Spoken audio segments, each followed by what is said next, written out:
No posts on Sundays, he reminded himself cheerfully.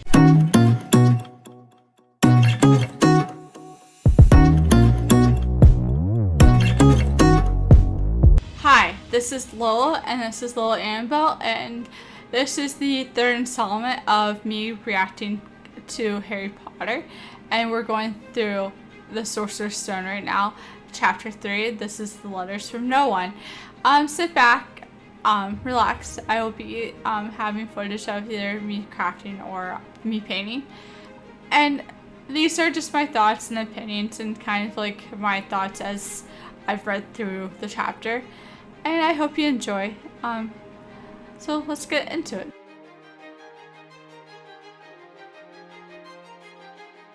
The boa incident had left Harry with the longest punishment yet, and it was into summer vacation when he was quote unquote let out of the cupboard.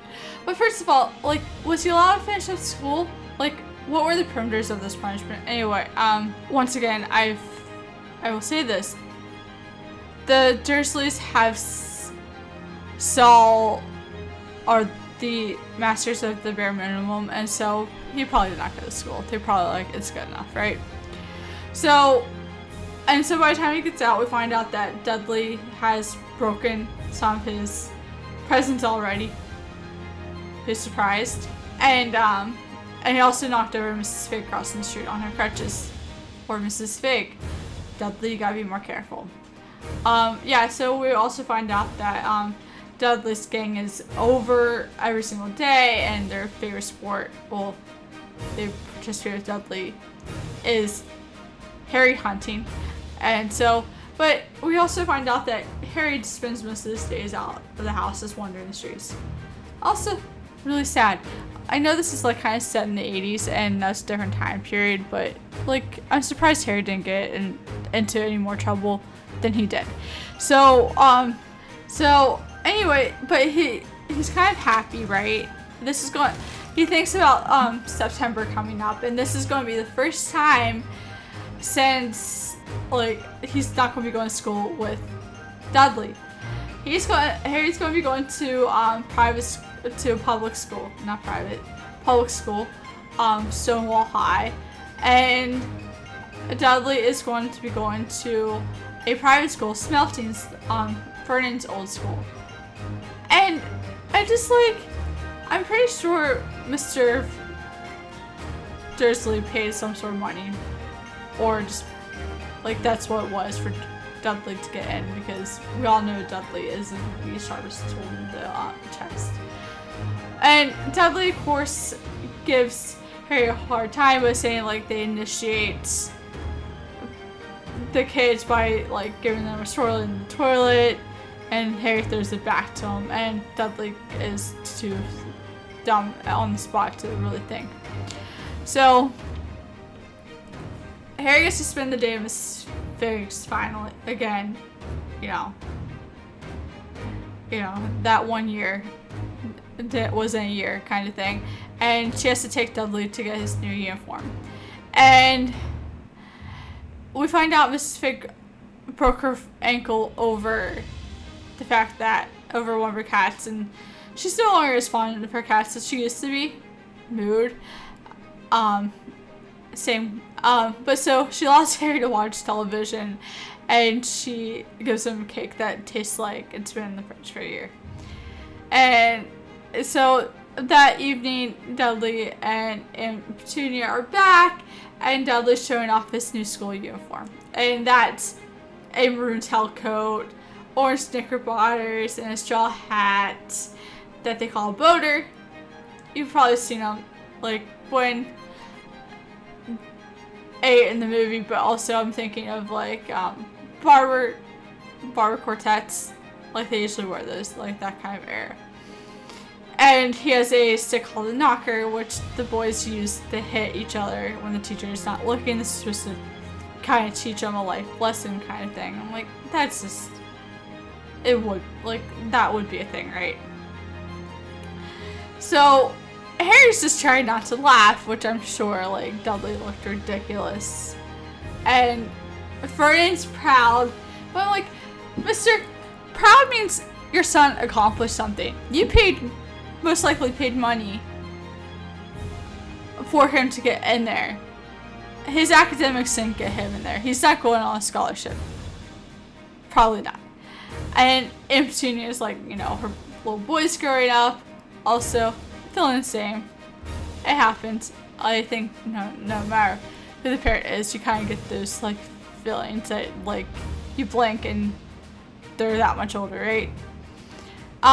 So later, Harry walks in. Aunt Petunia is, well, there's a stench. It's a dying stench, which is not a fun stench. And come to find out that Aunt Petunia is dyeing Dudley's old clothes gray for Harry's school uniform. And it's like, Harry's just like, I'm going to look like an elephant, or like thinking that he's going to look like an elephant, like someone wearing elephant skins. You probably are. Like depending on like how much dye has to be used, like that's going to do something too, I'm sure. And I'm just like, Dursleys, they saw the bare minimum, they saw the bar, and they're like, we're going to do less. That's also, I'm like, is it your just like goal just to make sure that Harry has no friends, is absolutely miserable, period, because you despise him and his dead parents, like, honestly. So we're now getting into like kind of the meat of the story.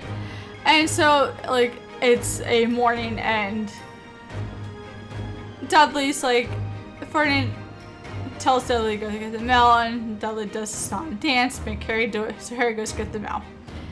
And he notices a letter on parchment that is to him, and it's addressed Mr. H. Potter, the cupboard under the stairs, 4 Privet Drive, little whining sir. And Harry's just confused. I don't blame him. Like, he's like, it's like, it goes through like, he doesn't never had life books, so there's not that. He doesn't have any friends or family who's writing him. And he notices the green ink on the parchment and the crest. And so, but he's just kind of walking about slowly looking at this letter. And Dudley calls him out. Vernon takes the letter and won't give it back to Harry.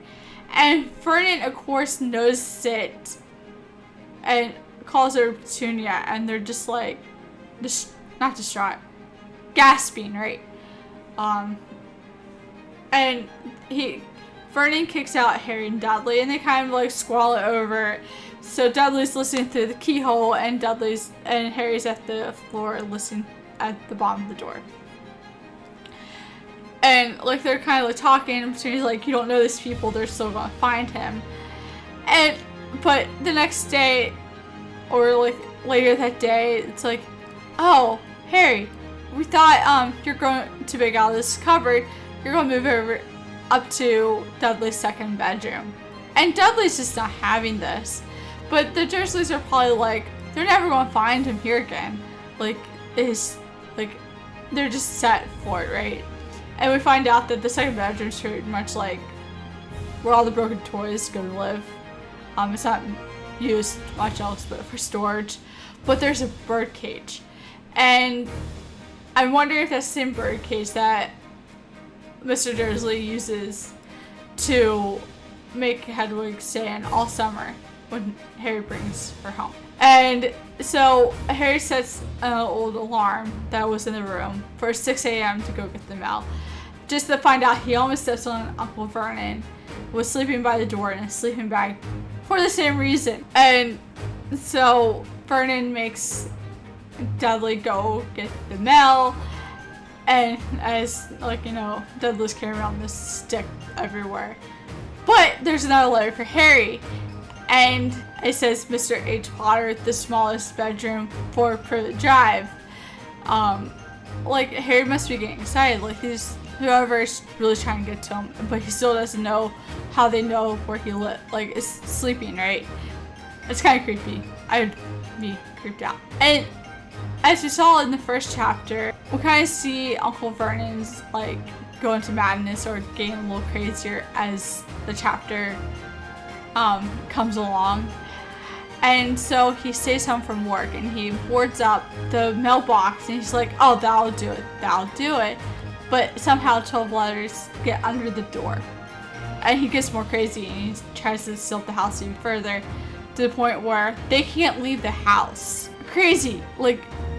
And anyway, Petunia has to accept the eggs from the guy. And it's 2 dozen and there's a letter in each egg. And so she destroys those letters in a food processor, and Uncle Vernon is just trying to find someone to complain to about this, because they don't know where, how, what, when, why. And I'm sure Harry's just getting frustrated, but And so also it's Sunday now, right?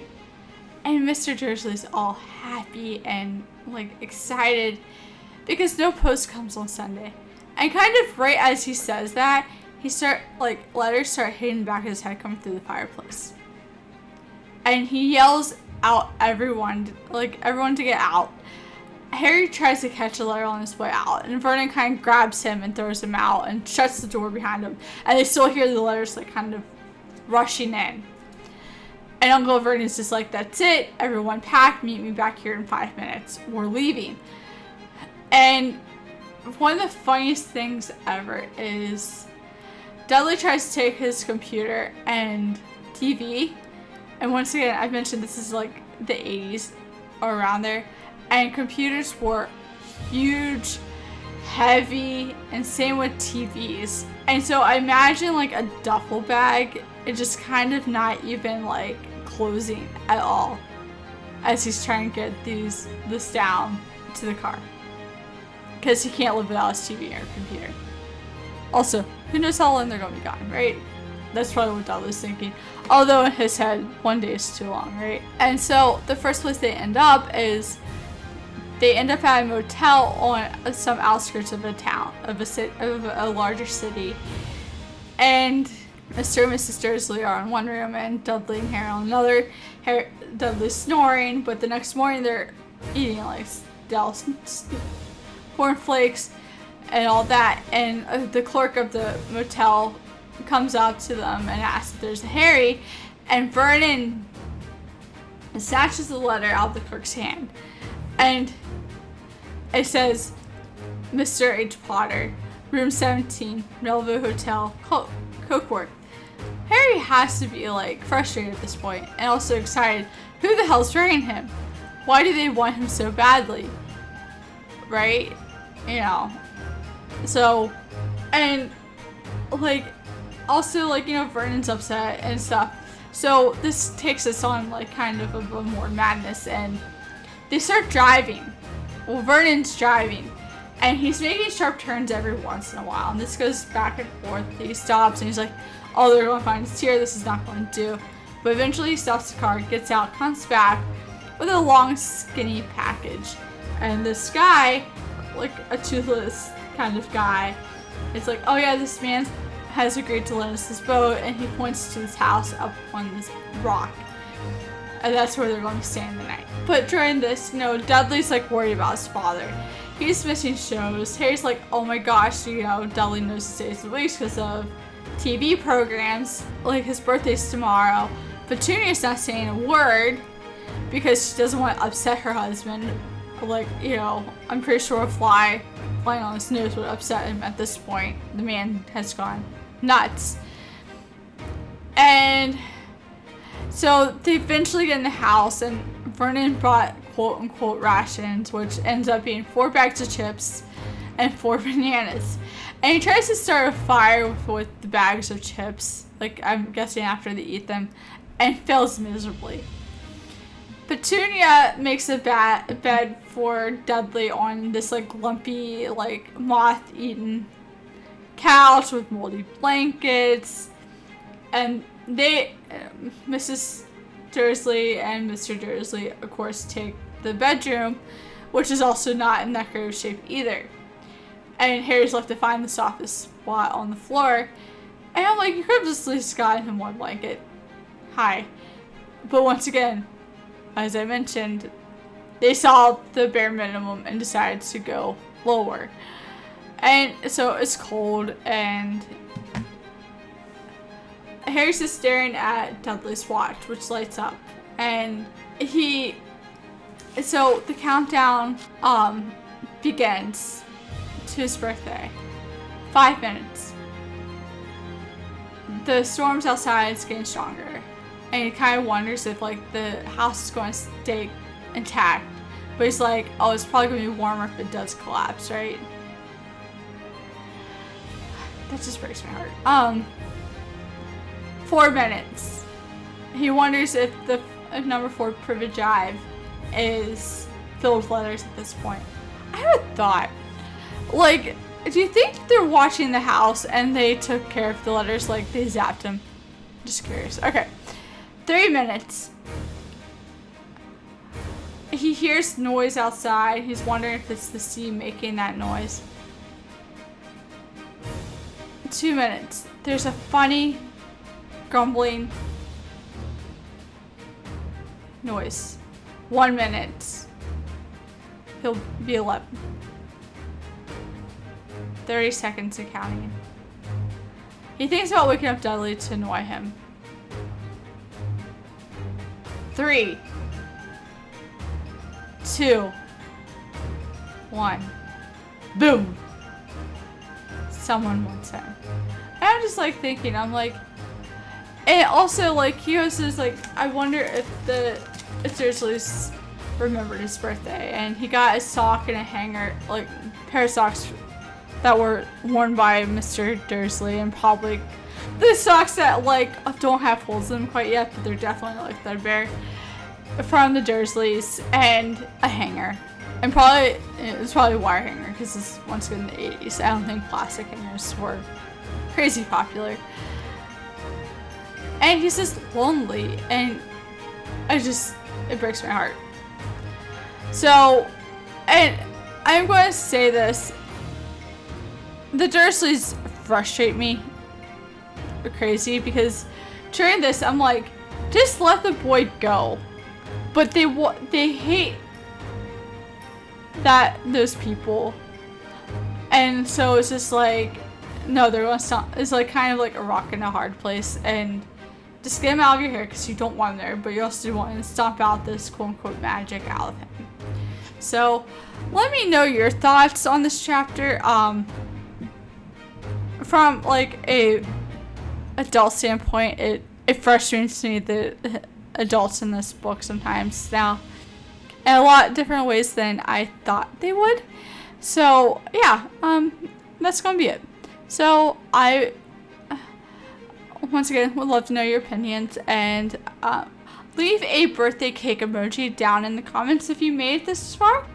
Chapter 4 is next. So yeah, I will talk to you guys later. This is Lola, and this is Lola AnnaBelle. Until next time, be safe, stay strong. I love you.